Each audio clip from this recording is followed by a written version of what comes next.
At para sa uling balita, mahigit 100,000 pisong halaga ng shabu ang nasabat ng mga operatiba ng PNP sa magkahiwalay na buy-bust operation na isinagawa sa lungsod ng Bayugan, Butuan. Narito ang report mula kay Patrolwoman Kay Francisco.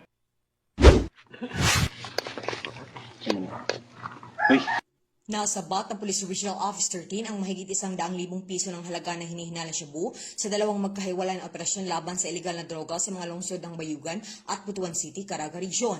Unang isinagawa ang operasyon sa Barangay Taglatawan, Bayugan City, Agusan del Sur, bandang alas 3:30 ng madaling araw nitong Hulyo 11 sa isinagawang buy-bust operation ng Bayugan City Police Station na aresto ang suspect na si alias Longlong, 27 taong gulang at residente ng nasabing lugar.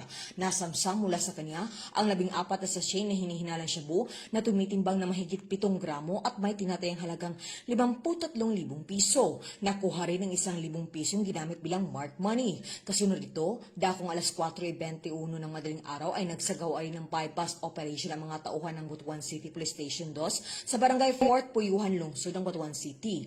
Naaresto ang suspect na si Alias Leo, 40 taong gulang at residente ng Barangay Maog sa nasabing lungsod.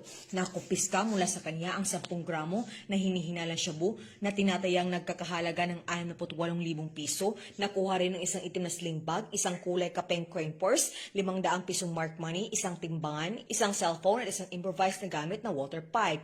Ayon kay Police Brigadier General Christopher N. Abrahano, Regional Director ng Police Regional Office 13, ay patuloy na maigting na kampanya pang tuluyang sugpuin ng pagkating iligal na droga at mapalaya ang rehiyon ng Caraga mula sa impluwensya nito. Ang mga naarestong suspect ay kasalukuyang nasa kustudiya ng mga otoridad at mahaharap sa kasong paglabag sa Republic Act 9165 o mas kilala bilang Comprehensive Dangerous Drugs Act of 2002.